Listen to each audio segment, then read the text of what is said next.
In this video, I wanted to discuss about the minimum mode and maximum modes of 8086. Here, the difference between minimum and maximum modes of 8086. In the minimum mode operation, the MN by MX bar pin is connected to logic 1. In maximum mode, MN by MX bar pin is connected to ground. All the control signals are generated by the microprocessor chip in case of the minimum mode. In case of maximum mode, S2, S1, S0 derives the status signals, and based on that the control signals are generated by another chip. In case of minimum mode, single microprocessor in the minimum mode system, more than one microprocessor in the maximum mode of 8086. These are the differences between the 8086 minimum mode and maximum mode. Coming to the minimum mode configuration of 8086. Here the main concentration on only the four components. The first one is latches, the second one is transceivers, the third one is DN bar, the fourth one is DT by R bar. Already indicated with the red color arrows in the diagram. The first one is latches. The purpose of the latches here is these latches separating the valid address from the multiplexed address by data signals. The transceivers, the purpose of are the required to separate valid data from time multiplexed address by data signals controlled by two signals, that is DN bar DT by R bar.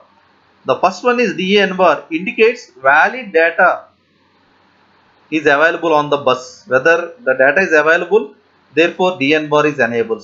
DT by R bar. It indicates the direction of the data, either transmitting or receiving. Then these are the pins are used in these modes. We already discussed the function of these pins in the pin diagram of 8086. AD0 to AD15 are the address lines. BHE bar and S7 is the bus I enable and status signals. AL is the address latch enable. RD bar reads signal. DN data enable. DT by R bar data transmit or receive. Coming to read cycle timing diagram of the minimum mode operation of the 8086. If you observe here, these are the signals are indicated in this diagram: clock, ALE, address by status, address by data, RD bar, DEN bar, DT by R bar. Here the clock is generated continuously, then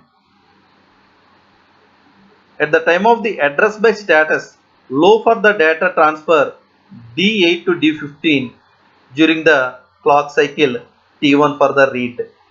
When read is activated, low indicates the peripherals that the processor is performing a memory or IO operation. Now here the read signal is low.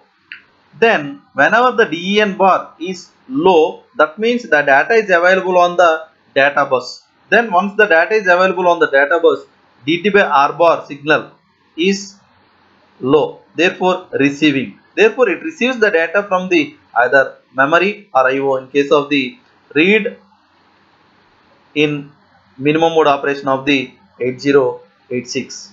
These are the signals in the timing diagram.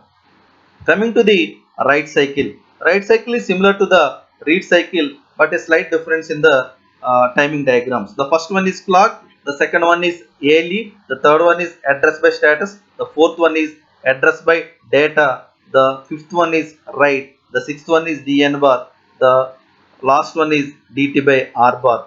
Here the write signal is low now, DN bar is also low, DT by R bar is high. Why? Because transmitting, therefore that signal is high. Whenever that signal is high, DN is low, then the 8086 performs a write operation. Coming to bus request and bus grant signals in case of the minimum mode operation of the 8086. There are two pins are used for the bus request and bus grant. Whenever the external devices wanted the buses, then those send a bus request signal to the processor by using the hold. Then hold is activated. Once the hold is recognized by the processor, it activates the HLDA. That is HLDA. Both HOLD and HLDA pins are high. Then the processor is ready to accept the request. Then coming to the minimum mode operation of the 8086. The only the difference between the maximum mode and the minimum mode of 8086 is here one more element is added, that is 8288 bus controller. This bus controller generates the control signals. How these control signals are generated? The only difference, the status signals are used and the available control signals and advanced command signals are generated. Now we'll discuss what are the control signals are generated based on the S0, S1 and S2 by using this diagram.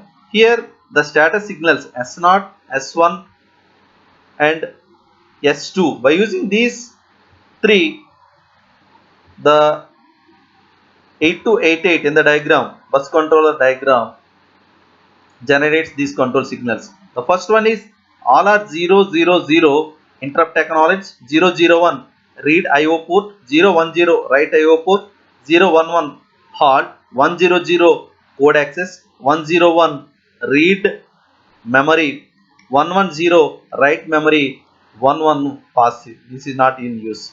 Therefore, the main difference here, the minimum mode and maximum mode is these control signals are generated in 8086 minimum mode directly. Now here with the help of a bus controller 8288 these signals are generated. Coming to the timing diagram of the maximum mode, read. Here also same clock, ALE, S0 bar to S2 bar, address by status, address by data, MRDC bar, DT by R bar, DEN bar. These signals are generated by the bus controller, then a read operation will be performed. Similarly, the write operation, clock ALE, S0 bar to S2 bar, address by status, address by data, AMWC or AIWC, MWTC or IOWC, DT by R bar, DEN bar. If you observe here, the DT by R bar is high for the right. DN bar is always low. Then it performs a write operation in maximum mode of 8086. Coming to the request and grant. This is the clock, RQ bar and GT bar. RQ is the request, GT is the grant.